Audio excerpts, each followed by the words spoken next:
많은 여성들의 로망이자 아름다운 몸매의 상징, 바로 풍만한 가슴이죠. 하지만 이 풍만한 가슴 때문에 고민하는 남성들이 최근 늘고 있다고 합니다. 일명 가슴 달린 남자로 불리며 남모를 고민에 빠진 남성분들, 바로 여성형 유방, 여유증 환자들인데요. 오늘 닥터포커스에서는 남성들의 가슴 고민, 이 여유증에 대해 자세한 이야기 나눠볼까 합니다. 외과 전문의 민호균 원장님 모셨습니다. 안녕하세요. 안녕하세요.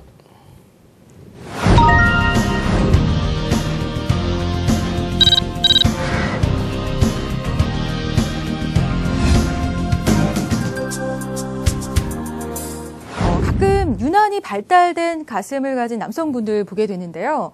살이 쪄서 그런 것 같기도 하고요. 가슴 근육 운동을 너무 많이 해서 그런가 싶기도 한데요. 이렇게 남성의 유방 질환으로 불리는 여유증, 어떤 질환인가요, 원장님? 네, 사진을 보시면 남성의 유방에서 유선 조직이 증식되는 상태를 여유증이라고 합니다. 네. 남성의 가슴에 있는 유선 조직은 아주 얇게 흔적적으로만 존재해야 되는데요. 여러 가지 원인 때문에 이러한 흔적 유선 조직이 증식되어 있는 상태를 여유증이라고 합니다. 네. 이집트 소년왕 투탕카멘 왕이 여유증을 앓고 있었다는 아주 흥미로운 연구 결과가 그래요? 있습니다. 네. 투탕카멘 왕이 어떤 원인 때문에 여유증이 생겼는지는 아주 오래된 일이라 알 수 없지만 유전질환, 면역질환, 여러 가지 다양한 원인을 추정만 하고 있습니다. 네네. 여성형 유방증을 가지고 있는 그 여성형 여유증 유방증 환자들의 조직 소견을 살펴보면 유관과 섬유질이 반반씩 존재하고 있는 것을 알 수 있습니다. 네.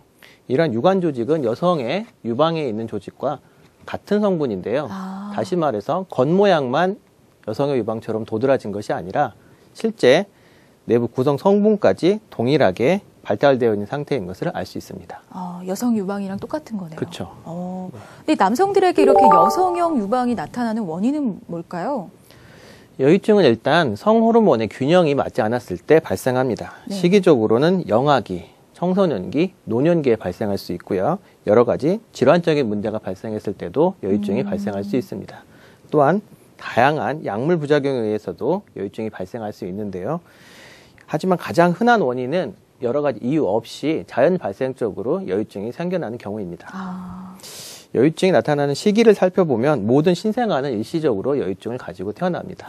네. 이러한 원인은 엄마의 뱃속에 있을 때 엄마의 여성 호르몬이 신생아로 넘어가면서 남아라고 하더라도 일시적으로 여성 호르몬 수치가 올라가면서 여유증이 발생하는 경우인데요. 신생아 여유증은 신생아 시기가 지나면서 여성 호르몬 수치가 낮아지면서 자연적으로 없어지기 때문에 특별한 치료는 필요 없고요. 두 번째, 성장기 청소년 남성에서 60, 70% 정도에서는 일시적으로 여유증이 나타납니다. 이러한 원인은 급속한 성장 시기에 여성 호르몬과 남성 호르몬 수치가 맞지 않아서인데요. 대부분은 성장이 끝나면서 호전이 됩니다. 마지막으로 중년기가 지나고 65세 이상이 되게 되면 고령의 남성에서 여유증 비율이 높아지게 되는데요. 이러한 원인은 신체 기능이 떨어지면서 고환 기능이나 남성 호르몬 수치가 감소하면서 남성 호르몬과 여성 호르몬의 비율이 달라지기 때문인데요. 네네. 이러한 시기적인 원인을 모두 살펴보더라도 여유증의 발생 원인은 여성 호르몬의 균형과 매우 밀접한 관련이 있는 것을 알 수 있습니다. 또한 여러 가지 질환들이 여유증을 유발하는데요. 대표적으로 갑상선 질환, 간 질환, 고환 질환, 특히 폐질환이라던가 뇌하수체 질환과 같이 호르몬의 불균형을 일으킬 수 있는 여러한 질환들이 여유증을 발생시키게 되고요.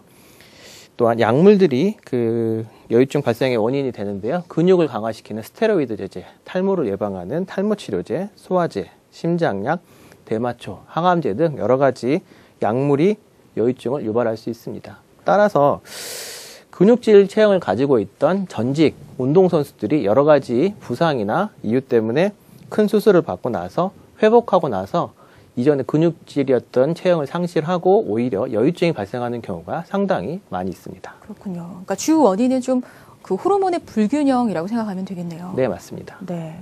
근데 국민건강보험공단에 따르면 2007년부터 2011년까지 여유증으로 진료를 받은 환자가 연평균 6.4% 증가한 것으로 조사되기도 했는데요.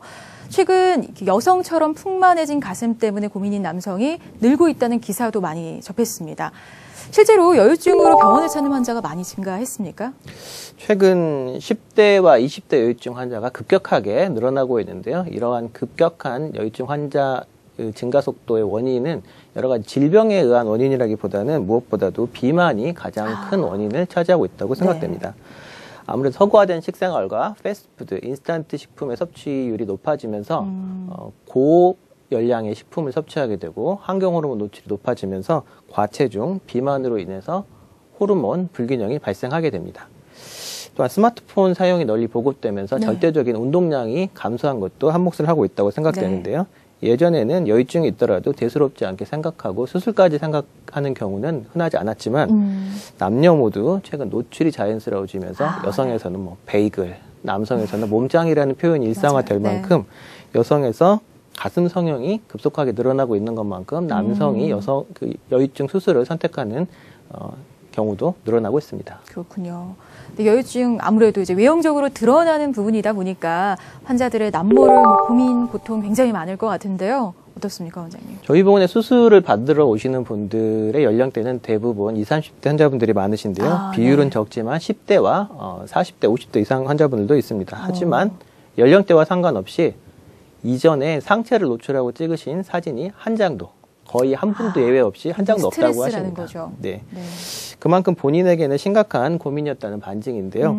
군입대를 앞두고 있거나 군 생활과 같이 단체 생활을 하는 과정에서 상반신을 어쩔 수 없이 노출하는 경험을 갖고 있는 분들이 극심한 스트레스를 호소하면서 결국에는 수술을 결정하시는 경우가 많이 있습니다. 10대 청소년기에는 아직 성장이 끝나지 않은 시기이기 때문에 굳이 여유증 수술을 할 필요는 없지만 자신감 상실, 대인기피증, 학교생활 부적응이나 뭐 왕따 문제, 심지어 자살을 언급하는 등 극심한 스트레스를 호소하는 경우가 있는데요. 이럴 때는 10대라고 하더라도 부모님과 충분한 상의 후에 수술을 시행하는 경우도 있습니다. 여유증만의 특별한 증상은 없는 건지, 그러니까 어떤 경우에 여유증을 의심해 볼 수 있을까요, 원장님? 단순히 살이 찐 것은 지방세포가 늘어난 것이고요. 네, 여유증의 경우는 지방세포 이외에 유선 조직의 증가까지 함께 동반되어 있는 경우입니다. 따라서 지방세포를 이렇게 쥐었을 때는 통증은 유발되지 않고요. 만약에 유선 조직이 증가되었다면 여성에서 가슴을 꽉 쥐었을 때와 마찬가지로 남성에서도 동일한 통증을 유발할 수 있습니다. 하지만 대부분 증상이 없기 때문에 가슴이 남보다 조금 튀어나와 있거나 가슴이 출렁거린다거나 가슴 아래에 주름이 잡힌다고 한다면 한 번쯤 테스트를 해보는 것이 중요한데요. 일단 유두 주변을 손가락으로 만졌을 때 주변과 구별이 될 정도로 딱딱하고 움직이는 종개가 만져질 수 있습니다. 가슴이 전반적으로 손으로 잡힐 만큼 동그란 형태를 띠게 되는데요. 이 동그랗다는 표현을 할 때도 여성에서 동그랗다는 기준은 보통 일상적일 때는 아래쪽이 튀어나오게 됩니다. 유두 때문에 그런 거고요.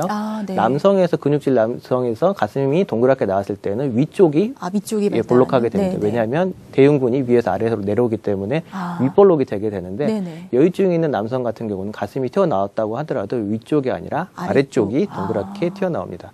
마찬가지로 유두와 유륜이 정상보다 크게 되고요.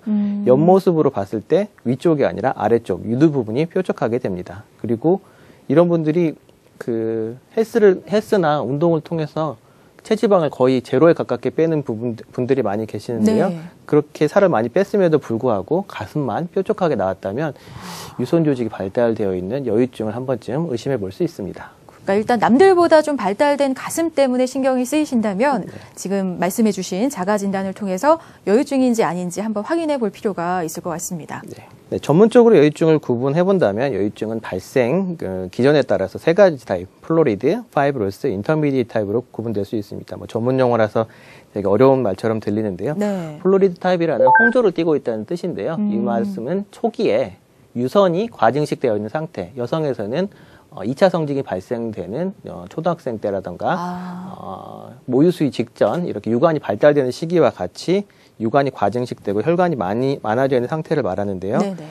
이러한 시기가 지나게 되면은 파이브로스 타입이라는 섬유성 여유증 상태로 진행되게 됩니다. 이때는 유관 조직은 다 사라지게 되고 유관 조직을 지지하고 있는 섬유 조직이 증식하게 되는데요. 이러한 섬유 조직은 매우 단단한 고무 같은 조직이게 됩니다. 이때 유두 주위를 만져보면은 마치 돌덩어리처럼 단단하게 되는데요. 주로 선수급 보디빌더나 퍼스널 트레이너, 모델 이런 분들에게서 흔히 발견됩니다. 이런 인터미디에이트 타입이라는 거는 중간형을 말하는데요. 이거는 어떠한 한 시기적으로 분명히 구분되는 것이 아니라 홍조를 띠고 있던 초기에서 그 섬유질인 단단한 여유증으로 진행되는 중간 과정이라고 생각하시면 됩니다. 네. 네, 여성형 유방, 이 여유증에 대한 이야기 나눠보고 있는데요. 조금은 생소한 남성들의 고민 여유증. 최근 남성들 사이에서 이 여유증에 대한 고민을 토로하고 또 정보를 공유하는 일이 많아졌다고 하는데요. 관심이 높아지다 보니까 여유증에 대한 잘못된 정보도 많다고 합니다. 그래서 준비했습니다. 여유증에 대한 오해와 진실. 그 첫 번째입니다. 사춘기 때 볼록해진 가슴은 여유증이다. 맞습니까, 원장님? X. 아니군요. 아닙니다. 사춘기 때는 성장이 활발하게 일어나는 시기입니다. 성장이 일어나기 위해서는 여러 가지 자극이 필요하고 이러한 자극의 대표적인 것은 호르몬입니다. 네. 성장 호르몬, 성 호르몬 다 마찬가지인데요. 이러한 호르몬 분비가 왕성한 시기에는 적절한 균형을 유지할 수가 없기 때문에 일시적으로 가슴이 도드라지는 현상을 흔하게 볼 수 있는데요. 네네. 사춘기 때 가슴이 약간 볼록해졌다고 하더라도 뭐 심각하게 여유증을 고민하실 필요는 없고요. 다만 사춘기가 훨씬 지난, 성인이 지난 이후에도 가슴이 여전히 볼록하거나 단단하게 만져진다면 그때는 한 번쯤 여유증을 의심해 볼 수 있습니다. 그렇군요. 자, 두 번째입니다. 여유증은 살을 빼면 사라진다? 맞습니까? 아니군요. 네. 살이 쪄서 볼록해진 가슴을 여유증이라고 생각하기 쉬운데요. 네. 이렇다면 살을 빼면 여유증이 없어지지 않을까라고 네네. 생각하시는 분들도 많이 있습니다. 하지만 여유증은 유선 조직, 섬유 조직, 지방 조직 세 가지 조직이 모두 포함되어 있는 상태를 말하고요. 네. 살을 뺀다는 것은 유산소 운동을 통해서 지방을 연소시키는 과정이기 때문에 지방만 연소시켜서는 유선 조직이나 섬유 조직을 없앨 수 없어서 살을 뺀다고 해서는 여유증을 교정할 수 없습니다. 그러니까 살 빼는 건 지방 조직만 없어지는 그렇죠. 거군요. 네. 그럼 세 번째, 날씬한 남성도 여유증이 있다. 그렇습니까? 네. 네.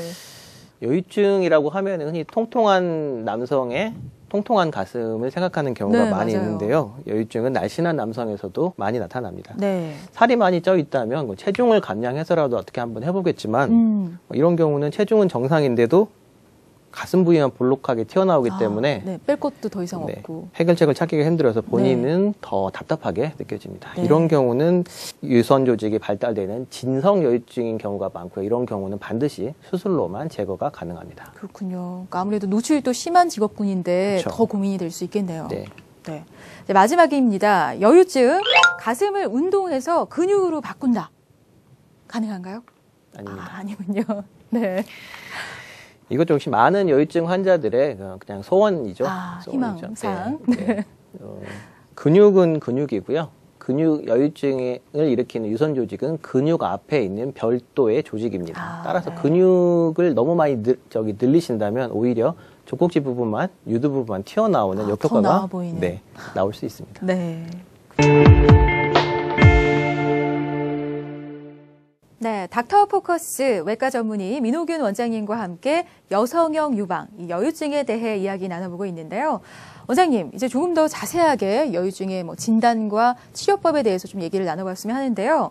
앞서 여유증을 빠르게 인지할 수 있도록 간단한 자기 진단법도 알아봤지만 여유증인지 모르고 그냥 방치했을 때 어떤 문제가 생길 수도 있나요? 초기에 복용하고 있는 약물이 있다거나 다른 잘못된 식생활이 있다거나 네. 이러한 문제점을 교정할 수 있다면 초기에라면 수술 치료하지 않고도 교정할 수 있는 경우가 있지만 네네.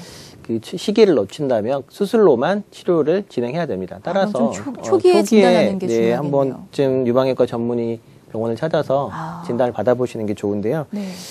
그리고 유방의 유선 조직 말고도 비정상적으로 가슴이 커져 있는 남성에서 1%에서는 유방암이 아주 드물지만 발생하는 경우도 있습니다. 하지만 네. 여유증이 있다고 해서 유방암이 발생한다 이건 아니지만 네네. 여유증의 종류 중에서 유전성 여유증이 있습니다. 유전성 원인이라는 것은 우리 생물 시간에 배웠던 유전자 성염색체가 잘못 조합돼서 발생되는 클라인펠터 증후군이라든가 네. 다른 마판씨 증후군과 같이 아주 키가 큰 환자에서 여유증이 발생한다.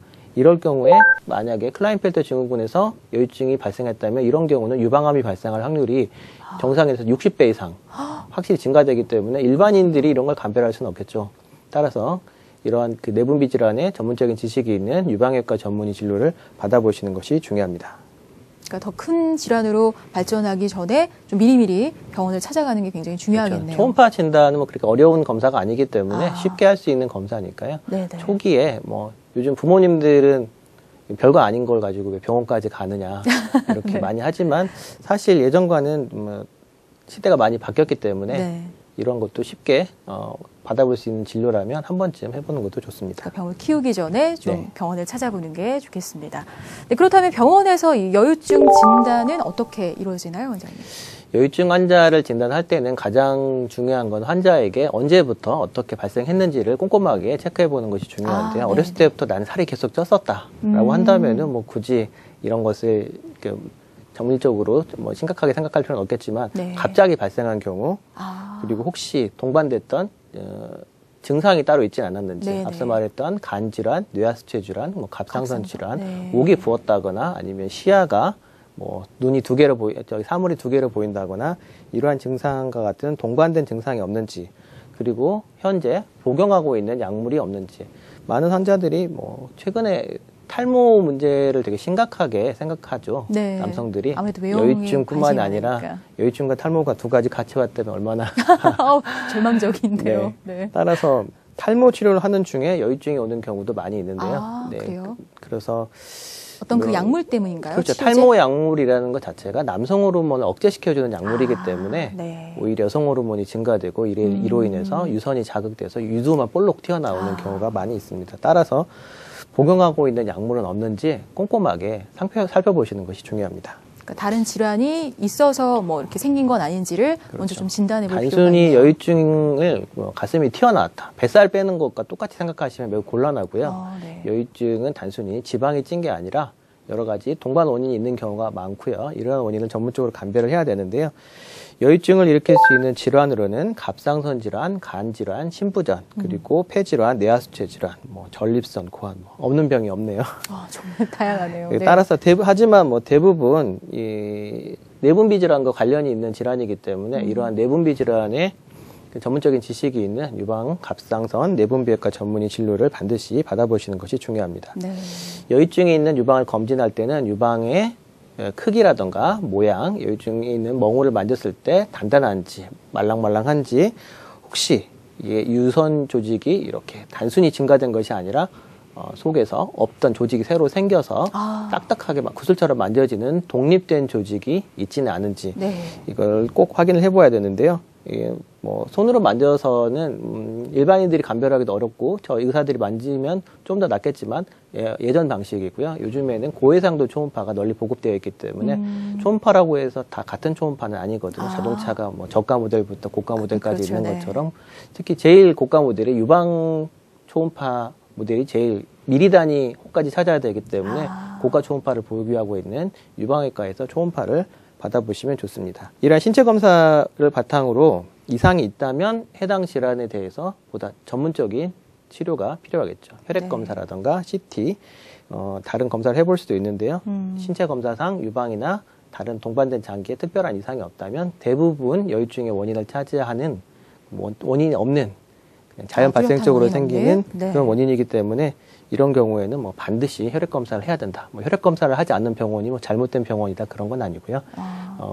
수술 전에 꼼꼼한 진료를 받아봐야 됩니다. 그러니까 꼭 미적인, 그러니까 외형적인 문제뿐만 아니라 또 건강상의 이유를 위해서라도 그렇죠. 제대로 진료를 받아보는 게 중요하겠네요. 그렇죠. 건강에 이상 신호일 수도 있기 때문에 네.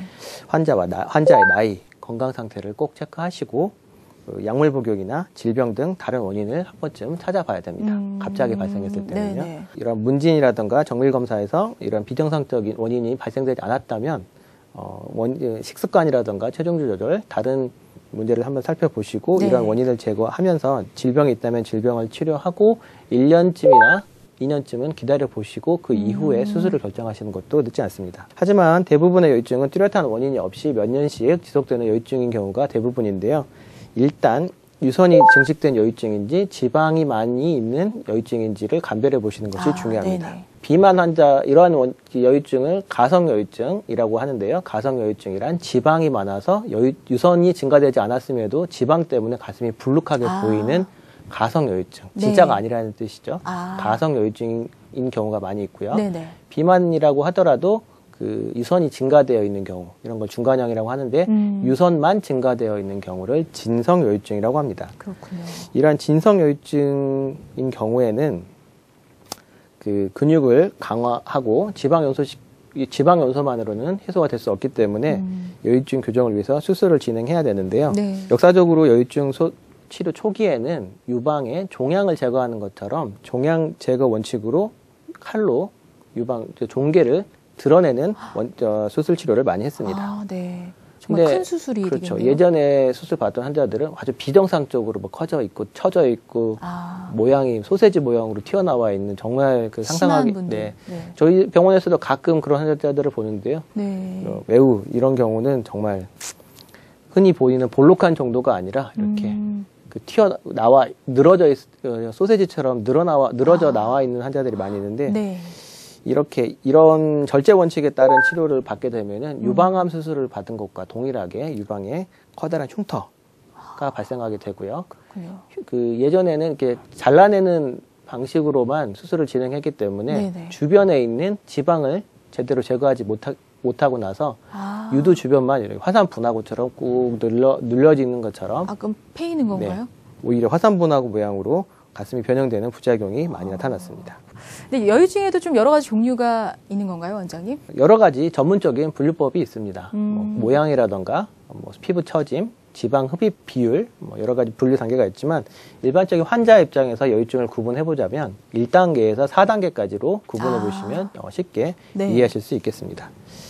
우선 1단계 여유증은 유방에 하수는 없고 유두 부분만 볼록하게 튀어나와 있는 것을 볼 수 있는데요. 이런 네네. 경우는 주로 유선 조직 증식형 여유증입니다. 이런 경우는 지방 흡입은 거의 필요 없고요. 네. 유선 조직을 제거해 주는 것이 좋겠습니다.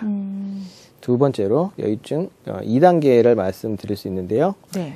2단계 여유증은 유선과 지방이 반반 정도 있다고 생각하시면 이해하기 편합니다. 이런 경우는 유선만 절제를 하고 나면 그 가슴이 움푹 파일 수 있게 되는데요. 네. 일정 부분 칼로 다 제거할 수 있을 것 같아 보이지만 꼭 지방 흡입을 해줘야 됩니다. 네. 그 다음 3급 여유증은 크기로는 250g 이상, 매우 큰 사이즈죠. 250g이면 콜라겐 하나 정도 되는 정도 네. 사이즈고요.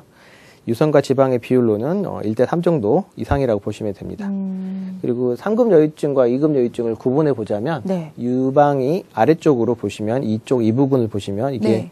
몇 년간 처져 있었기 때문에 이 부분에 주름이 져 있는 경우가 많이 있습니다. 네네. 유방 밑선이라고 하죠. 여자분들도 가슴이 작은 분들은 밑선이 없습니다. 그렇죠. 네네. 하지만 남자분이라고 하더라도 가슴이 큰 경우는 반대로 유방에 밑선 주름이 생기게 되죠. 이러한 주름이 있다고 한다면 일단 3급으로 볼 수 있고요. 네.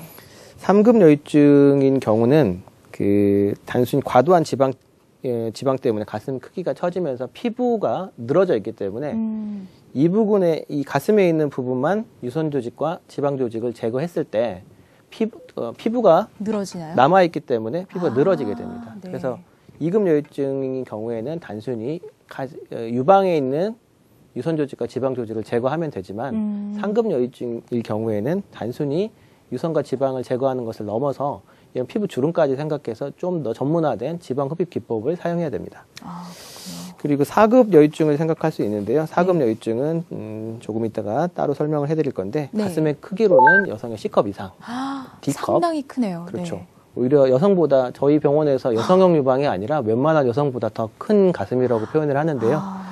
단순히 피부에 주름이 생기는 정도가 아니라 가슴이 아래로 처지는 아주 큰 유방인 경우가 많은데 이런 걸 유방 하수라고 합니다. 이렇게 유방 하수가 있을 때는 단순히 유선과 지방을 제거하는 것으로 끝나서는 안 되고요. 늘어난 과잉된 피부를 줄여주는 유륜 축소, 피부 축소 수술까지 동반돼서 진행해야 되기 때문에 보다 전문적인 치료가 필요합니다. 네, 그러니까 등급이 올라갈수록 수술이 좀 더 전문화돼야 하는 거네요. 그렇죠. 아주 작은 여유증일 경우에는 뭐 혹을 떼는 정도의 수준이겠지만 큰 유방 여유증일 경우에는 그러니까 피부에 리프팅까지 그렇죠. 해줘야 여성에서 하는? 가슴 처진 가슴을 올려주는 리프팅 수술과 동일한 방법을 사용해야 됩니다. 그렇군요. 그리고 마지막으로 저희 병원에 내원하시는 환자분들 중에 유난히 헬스클럽 강사분들하고 퍼스널 트레이너, 모델 지망생들이 꽤 많이 있는데요. 네네. 이분들 보면 근육이 이렇게 많이 있는데도 불구하고 이 전반적으로 전부 다 뭐 지방과 유선이 아니라 근육이 이렇게 많이 있는 상태에서 유두만 볼록 튀어나온 경우가 있습니다. 네. 이런 경우는 근육질 체형임에도 불구하고 여러 가지 단백질 보충제라든가 약물에 의해서 발생하는 경우가 많은데요. 이런 경우를 터미네이터형이라고도 합니다. 네. 터미네이터형. 그렇군요. 그러니까 같은 여유증이라고 하더라도 각각의 종류에 따라서 참 많은 차이가 있는 것 같은데요. 네. 네, 아무래도 여유증이 있는 경우에는 치료를 원하시는 분들이 많을 것 같아요. 그러니까 구체적인 치료 사례들을 통해서 수술법을 좀 자세히 설명해 주셨으면 좋겠어요. 네. 여유증 수술은 크게 보면 지방과 유선을 제거하는 과정입니다. 네. 크기와 분류에 따라서 그 수술 방법에는 큰 차이가 있습니다. 1급이나 터미네이터형 여유증이라고 할 경우에는 지방 조직이 거의 없기 때문에 네. 유선 조직만 제거해주면 되는데요. 이게 간단할 거라고 생각을 하시는데 오히려 피부와 유선 조직 사이에 틈이 거의 없다고 보시면 됩니다. 네, 지방이 말랑말랑한 지방이 있을 때 그 부분을 찾아서 간격을 벌려주면 쉽게 분리를 할 수 있는데 지방이 거의 없는 분들은 피부와 유선 조직이 거의 붙어 있기 때문에 피부와 근육을 건드리지 않고 그 중간에 있는 유선만 정확하게 잘라내야 되기 때문에 상당한 수술 노하우가 필요합니다. 대래 더 어려울 수 있네요. 작지만. 네. 만약에 그 너무 깊은 데에 있는 유선 조직을 잘라내면서 근육을 건드린다면 근육에는 혈관이 매우 많이 분포해 있기 때문에 네. 근육을 찌른다거나 근육을 잘라내는 수술 사고가 발생한다면 수술 후에 그 과다 출혈이 발생하는 출혈 문제가 발생할 수 있고요. 네네. 그 아래쪽 아닌 위쪽에 있는 유선 조직을 잘라낼 때 너무 그 위쪽에서 피부 가깝게 그 절개를 한다면 네. 피부 쪽으로 가는 혈액 공급이 차단되면서 수술 직후에는 문제가 없겠지만 수술 이후에 피부가 까맣게 괴사되면서 그 썩어가는 피부 괴사 문제가 발생할 수 있습니다. 네. 이러한 문제는 그 유방의 구조에 대한 근본적인 해부학적인 개념이 없기 때문에 발생하는데요. 그 유방에 있는 유두와 유륜 아래에 있는 유선 조직은 영어로는 리플 아레올라 컴플렉스라고 해서 한국말로는 유두 유륜 복합체. 다시 말해서 사실상 한 덩어리이기 때문에 네. 이러한 조직을 분리하는 데는 유방질환 치료에 관한 노하우가 필요합니다. 따라서 유방질환 치료에 전문적인 경험이 없다면 정확한 절제 범위를 측정하기 어렵고 이로 인해서 출혈이라든가 유두 괴사 문제가 발생할 수 있기 때문에 오히려 더 까다로운 수술이라고 할 수 있습니다. 네. 2급 여유증은 1급 여유증과 같이 유선을 제거해야 되지만 지방 흡입이 필요합니다. 네. 네, 지방이 조금 주변에 증가되어 있는 상태고요. 네네. 만져보면 그 유두 쪽에 딱딱한 그 멍울이 있지만 유두 주변에 약간의 지방은? 말랑말랑한 지방이 만져집니다. 1급 여유증을 만져보면 정말 돌덩어리처럼 딱딱하게요. 단단한 조직이 만져지는데요. 네. 이러한 2급 여유증에서 지방 흡입이 이루어지지 않고 1급 여유증처럼 유선 조직만 제거하게 된다면 오히려 가슴이 분화구처럼 파이는 원반형 함몰이 발생하는데요. 이런 경우는 그 지방 흡입 장비가 없는 유방 종양을 치료하는 그 대학병원이라던가 오히려 전문적일 것 같지만 오히려 대학병원에 있는 암 치료하시는 선생님들께서 지방 흡입을 하진 않죠. 하지만 이분들에게 그 여유증 치료를 해달라고 했을 때는 물론 그분들이 전문적인 장비를 가지고 종양을 떼내는 것처럼 유선 조직을 떼낼 수 있겠지만 수술하고 나서 모양에 대해서는 별로 신경 안 쓰시는 경우가 많아서 오히려 함몰이 발생하는 경우가 많이 있습니다. 그러니까 지방 흡입을 병행하지 않으면 그렇죠. 모양적, 그러니까 미관상으로는 좀 안 좋아질 수도 있는 그렇죠. 거네요. 큰 병원이라고 하더라도 오히려 자기한테 맞지 않는 수술법을 사용하게 되는 거죠. 그렇군요. 그래서 수술을 할 때는 꼭 자기 어떤 상태인지를 먼저 확인하시고 맥급인지를 좀 확인해서 그렇죠. 급수와 상태를 확인하시고 어떤 치료법을 선택해야 될지를 정하시는 것이 우선입니다. 네. 또한 3급 여유증일 경우에는 지방의 비율이 높기 때문에 단순히 2급 여유증처럼 지방을 꺼내는 것으로만 끝나서는 안 되고요. 네. 그 3급 여유증일 경우에는 피부 처짐이 동반되어 있기 때문에 네네. 수술 후에 피부 처짐까지 고려한 전문적인 지방 흡입 기술이 필요합니다. 그럼 지방을 흡입하고 늘어진 피부는 별도로 어떻게 하는 그거는 건가요? 이제 지방 흡입 범위에 따라 달려 있는데요. 지방 그 흡입을 하게 되면 일시적으로 피부가 수축하게 됩니다. 그렇다면 흡입하는 범위를 넓혀주면은 주름이 짧은 곳에서 모여 있는 것보다는 넓은 곳에서 주름이 분산되게 되면은 오히려 한 곳에 깊은 주름이 생기는 것보다는 전반적으로 완충 효과를 보게 될 수 있기 때문에 혹시 지방 흡입 범위를 넓혀주는 지방 흡입 기법을 사용해야 됩니다. 네. 그럼 4급은 어떻게 치료를 해야 할까요, 원장님? 4급 여유증을 보시면 전반적으로 4급 여유증은 1, 2, 3급 여유증과는 전혀 다른 수술입니다. 아, 그래요? 네.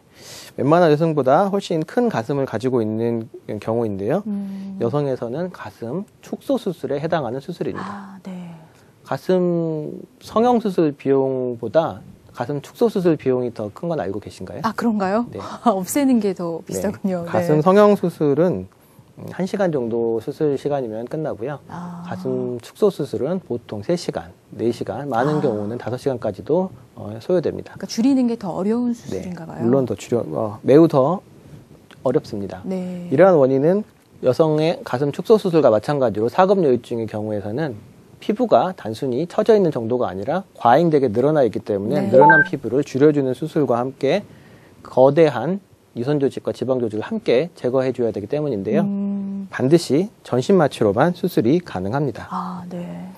이러한 이유는 그 가슴이 아래로 처질 만큼 거대한 유선 조직과 지방 조직이 있기 때문인데요. 일단 이러한 유선 조직과 지방 조직을 제거한 다음에 늘어난 피부를 줄여주는 그 피판 성형 수술을 동시에 진행해야 되기 때문입니다. 아, 그렇군요. 다음 사진을 보시면 이쪽으로는 이 지방이 제거된 부분이고요.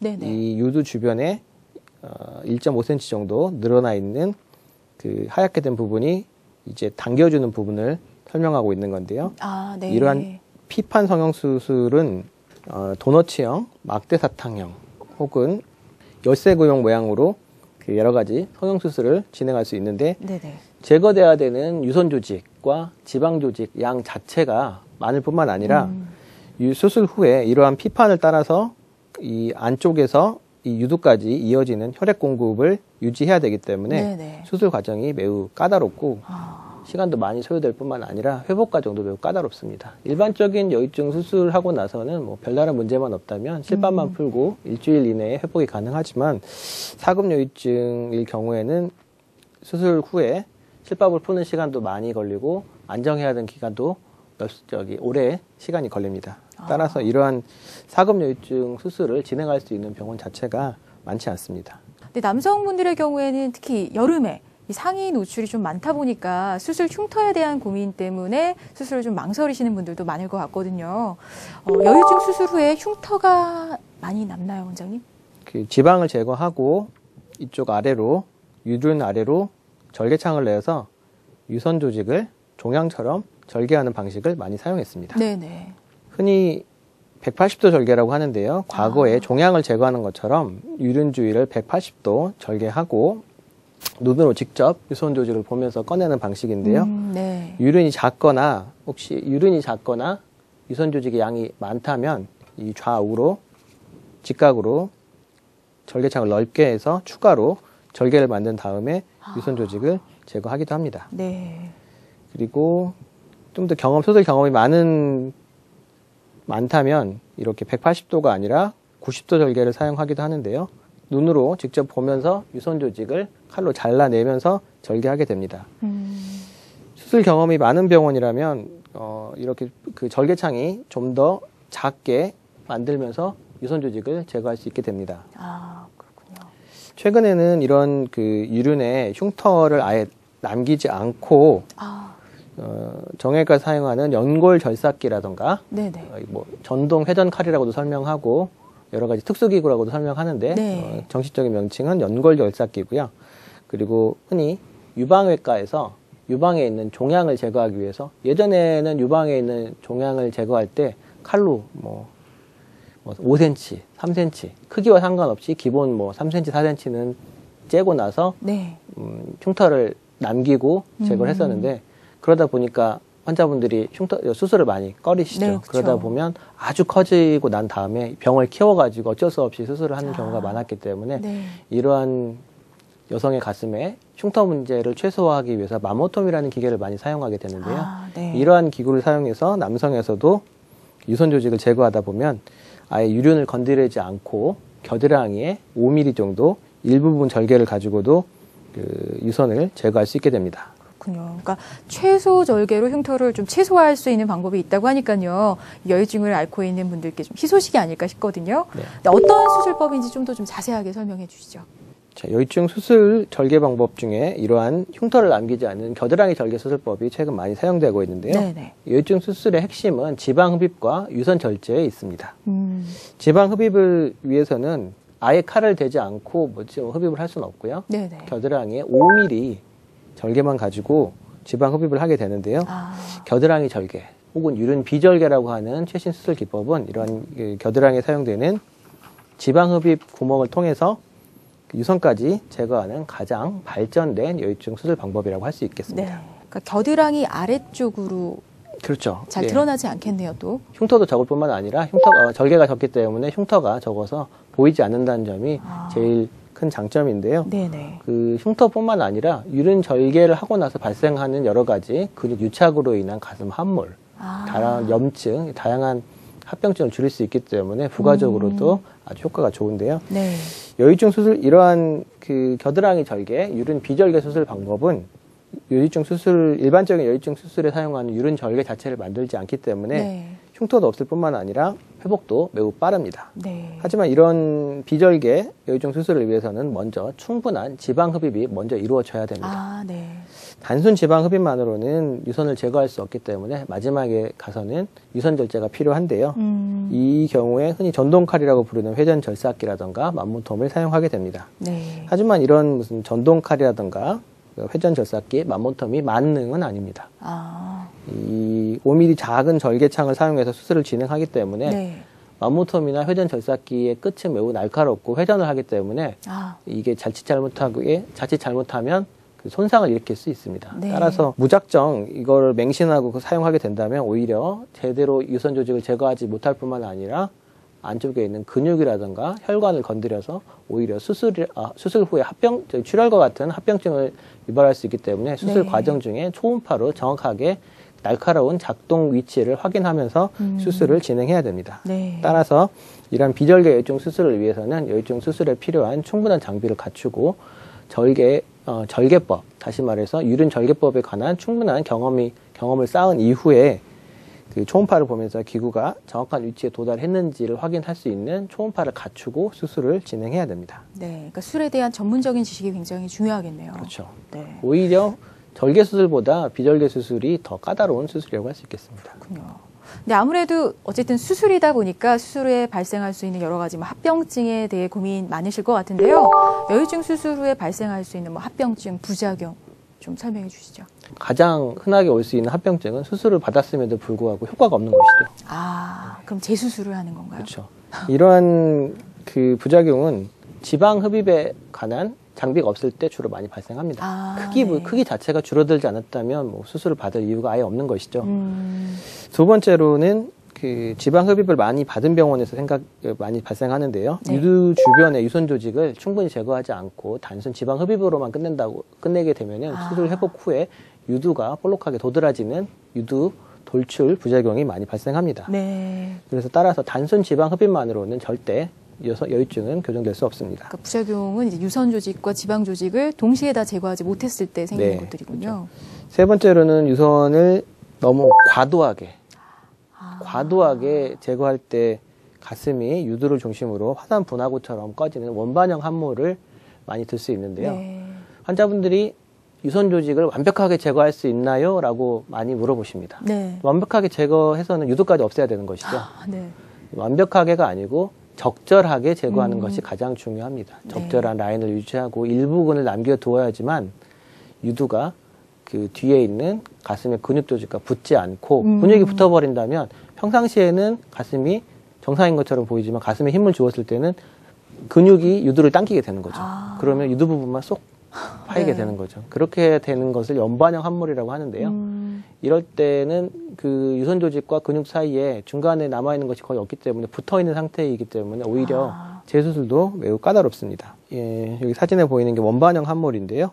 여기 보시면 이쪽 사진은 좀 흐리게 보여서 잘 보이지 않지만 이쪽으로 꺼져 있게 보이는 것이죠. 네. 평상시에는 괜찮아 보일 수도 있지만 특히 아래쪽으로 절개를 했던 부분이 회복이 되면서 주변 조직과 유착이 되는 거죠. 또한 흔하게 발생할 수 있는 합병증은 유두 절개와 관련해서 이렇게 까맣게 지렁이처럼 흉터가 발생하는 경우입니다. 네네.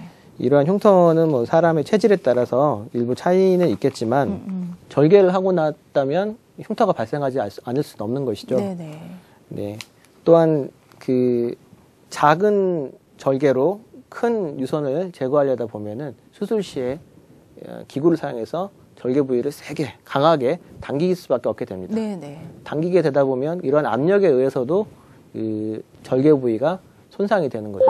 그렇다 보면 까맣게 그 흉터 부위가 그 색소 침착이 발생하게 됩니다. 네. 따라서 이 환자분은 저희 병원에서 수술하신 분인데 양쪽이 똑같이 염증이 생긴 게 이분이 다른 밴드를 붙이셨었는데 밴드에 알러지가 있어가지고 네. 양쪽이 똑같이 골마버린 경우입니다. 그래서 아예 절개를 하지 않았다면 이런 부작용이 생기지 않았겠죠. 네네. 따라서 유두 절개 여유증 수술 후에 상당히 많은 그 합병증이 유두 절개와 관련해서 나타나게 됩니다.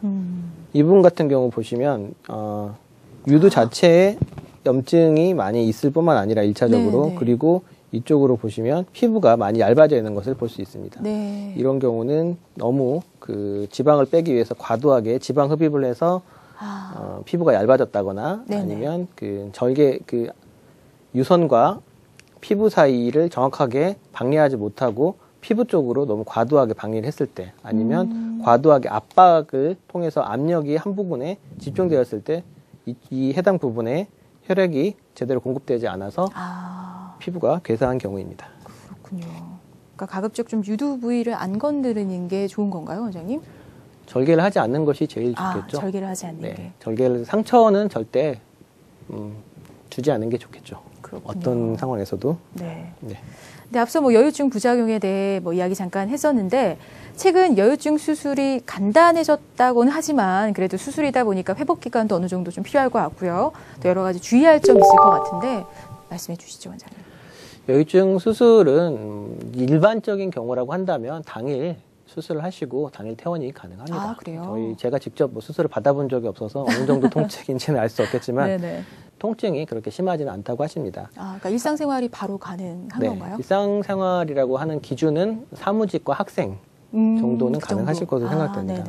하지만 수술 직후는 하루 이틀까지는 수술 후 출혈이 발생할 수 있는 아주 위험한 시기이기 때문에 몸이 안 아프다고 해서 뭐 당장 나가서 일을 하신다거나 음주, 흡연 이렇게 하셔서는 안 되고요. 수술 직후 하루 이틀까지는 수술 부위를 붕대로 잘 압박하시고 안정하시는 것이 좋습니다. 수술 하루 이틀 후부터는 피부에서 유선과 지방이 제거되고 나서 피부가 뒤쪽에 있는 근육 쪽으로 자연스럽게 붙어야 되는데요. 이러한 그 자연스러운 유착을 위해서 압박복을 착용하게 됩니다. 그래서 그 압박복을 4주간 보통은 권유드리는데 뭐 중간 회복 과정에 따라서 조금씩 차이는 있습니다. 하지만 이런 그 병원에서 지시하시는 대로 압박복을 잘 유지하는 것이 중요하고요. 실밥은 보통 일주일 이후에 제거 가능합니다. 일주일 후에 제거하시고 난 다음에는 간단한 뜀뛰기라든가 러닝은 가능하지만 그 헬스나 골프, 테니스 같이 상체를 많이 쓰는 운동 같은 경우는 수술 후 한 달. 한 달 정도? 수술하시고 나서 최근에 골프 인구가 많이 늘어나면서 골프 많이 물어보시는데요. 한 달. 한 달 정도 후에는 한 달 정도 후부터 서서히 강도를 높여가면서 진행하시는 것이 좋겠습니다. 그럼 마지막으로 여유증으로 마음고생하고 있는 많은 남성분들께 한마디 좀 부탁드릴게요, 원장님. 상반신 노출이 자연스러운 남성의 경우 그 여유증 수술 후에 상처라든가 함몰, 뭐 흉터 이런 부작용이 나타난다면 수술 전보다 오히려 더 심각한 문제가 될 수도 있습니다. 따라서 그 여유증 수술을 결정하셨다면 먼저 정확한 본인 상태를 진단할 수 있는 병원 그리고 해당 병원에서 전문적인 치료 장비와 충분한 수술 경험이 있는지를 꼭 확인해 보시는 것이 좋을 것 같고요. 가급적이면 유두에 흉터를 안 남기시는 것이 뭐 무엇보다 중요합니다. 따라서 겨드랑이 절개, 최소 절개 여유증 수술법으로 흉터를 거의 남기지 않고 수술할 수 있는 병원 선택하시는 것이 좋고요. 그리고 전문적인 여유증 병원이라고 한다면 4급 이상 거대 여유증 수술을 동시에 진행할 수 있는 병원인지를 꼭 확인하시고 꼼꼼하게 수술 준비를 하신다면 뭐 흉터 없이 깔끔한 여유증 수술을 받으실 수 있을 것으로 생각됩니다. 네. 네, 오늘 닥터포커스 외과 전문의 민호균 원장님과 함께 여성형 유방, 이 여유증에 대해 자세히 얘기 나눠봤는데요. 최근 여유증 수술 방법이 좀 간단해지고 또 흉터를 최소화하는 등 예후가 좀 좋다고 하니까요. 여성처럼 볼록한 가슴 때문에 남모르게 가슴앓이 하고 있는 여유증 환자분들 좀 적극적으로 치료해서 당당히 가슴 펴고 살아가시길 바랍니다. 자, 원장님 오늘 도움 말씀 고맙습니다.